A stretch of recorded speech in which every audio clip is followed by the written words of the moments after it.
Olá, bom dia, boa tarde, boa noite, boa madrugada. Seja muito bem-vinda, muito bem-vindo. Meu nome é Marcos Vinícius e eu quero convidar você para mais uma aula, aula de número 30 da obra O Céu e o Inferno, ou A Justiça Divina segundo o Espiritismo. Na aula de hoje, estou gravando numa manhã chuvosa e nublada de quinta-feira, 23 de fevereiro de 2023. E hoje nós vamos estudar um tema que talvez tenha muita gente que aprecie, né, que é a questão dos demônios. Os demônios, eles causam curiosidade, causam, de certa forma, até um certo encantamento, né, os anjos e os demônios. Na verdade, a mídia, ainda nos dias de hoje, a mídia se aproveita muito desse tema para filmes, séries. Eu assisti recentemente na Netflix um seriado, a minissérie do Sandman, que fala muito sobre demônios, né? Eu já assisti no cinema Constantine, e quem já não viu O Exorcista, né? E olha, a coisa continua até os dias de hoje. Está para estrear no cinema, só para vocês terem uma ideia, um filme chamado O Exorcismo do Papa. Pois é, não pouparam nem o Papa, até o Papa já vai estar tomado pelo demônio. Mas enfim, como é que a doutrina espírita vê essa questão do demônio ou dos demônios?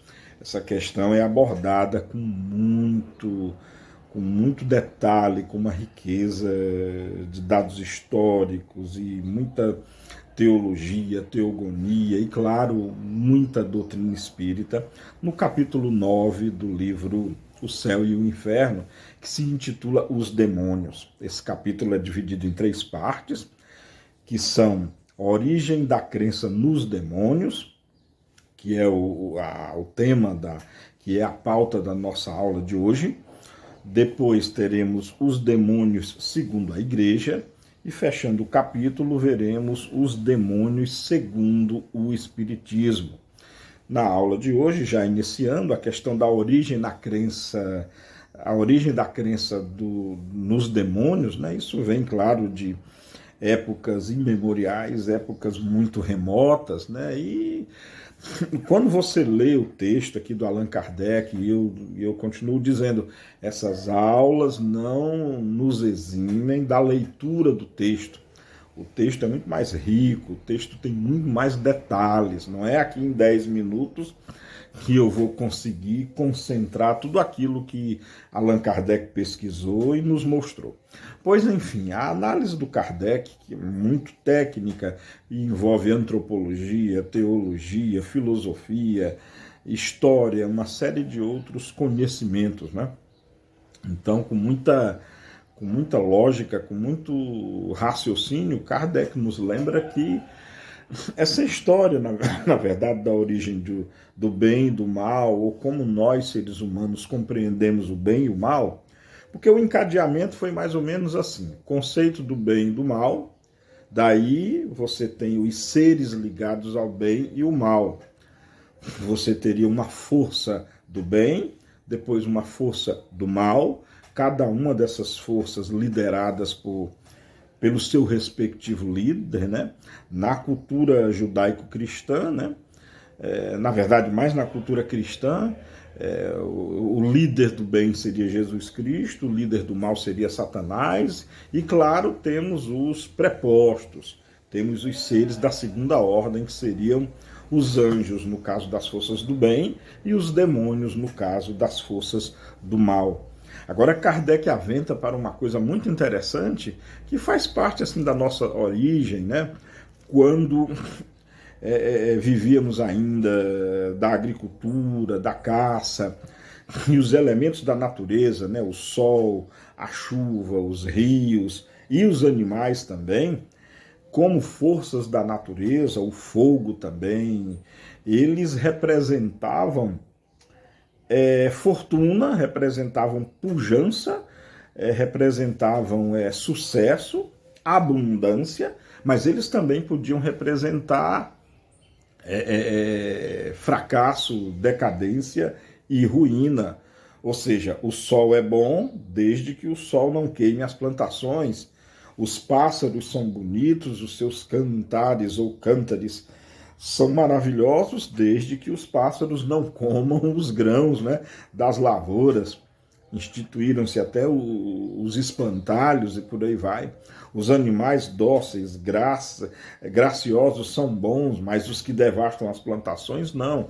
E por aí, extraído já da natureza, o ser humano criou para si até uma visão de seres voltados para o mal, notadamente aqueles que prejudicavam a economia humana, que prejudicavam então o bem do próprio ser humano, e aqueles seres que ajudavam no progresso e contribuíam já foram instituídos como seres do bem. Daí, pouco depois, veio o culto, né? O culto, e aí religioso, sim, a esses seres, né? O ser humano, ao longo do tempo, ele cultuou animais, cultuou plantas, cultuou até objetos inanimados, né? Não nos esquecemos lá da história lá do Êxodo, né, quando Moisés se retirou naquele período para receber as ditas tábuas da lei. Quando ele voltou, haviam confeccionado até um bezerro de ouro para que fosse adorado, né? E por aí, bem, Kardec com muita razão fala aqui no finalzinho do item 3, do capítulo 9, né? Durante muito tempo o homem não compreendeu senão o bem e o mal físico. O sentimento do bem e do mal moral marca um progresso da inteligência humana, porque aí foi dado um salto de desenvolvimento para a inteligência do homem, né? Até porque para compreender o bem que pode sair do mal, não se pode ver uma única existência, é preciso abarcar o conjunto, só então aparecem as verdadeiras causas e os seus efeitos. Como essa história do bem, que história é essa do bem sair do mal? Eu sei, você sabe também, nós estamos numa doutrina evolucionista, portanto nós sabemos que evoluímos e o mal que ainda existe em nós, ele pouco a pouco será depurado e vem sendo depurado ao longo do tempo, ao longo das muitas encarnações que já tivemos. E aquilo que nós chamamos de mal, na verdade, Kardec deixa bem claro aqui no texto, que é desenvolvimento, é aprendizado, é aquele cadinho no tempo e no espaço, na vida, na matéria que todos nós temos que viver, que vivenciar para aprendermos. Então, o culto a demônios, por exemplo, para fechar já esse assunto, em todas as culturas, os maias, os astecas, os maometanos, os babilônios, os fenícios, os incas, os astecas, como eu já falei, enfim, todas as culturas, os cristãos também, todos eles têm os seus representantes do bem e do mal. Eu acho que essa história de anjo e demônio também, inclusive nos afeta mais, porque o mal nos afeta mais. Nós somos muito mais sensíveis ao mal do que ao bem, né? É aquela velha história.